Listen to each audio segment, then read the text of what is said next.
Hello, good morning again, everyone. Welcome to another B-Blog. Today's topic is about the biggest lie in real estate. You need money to start. Most people delay entering real estate because of one belief, wala kuno ko'y kwarta, wala ko'y kapital, okay? But the truth is, top earners don't start with money. They start with connection, position, and deals. No deals, networking with other people.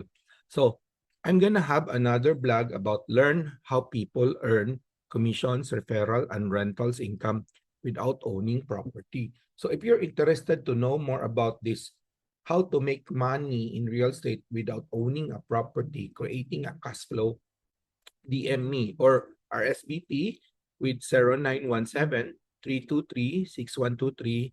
Open class parenthesis, cash flow with your name. Okay, so good morning, everyone.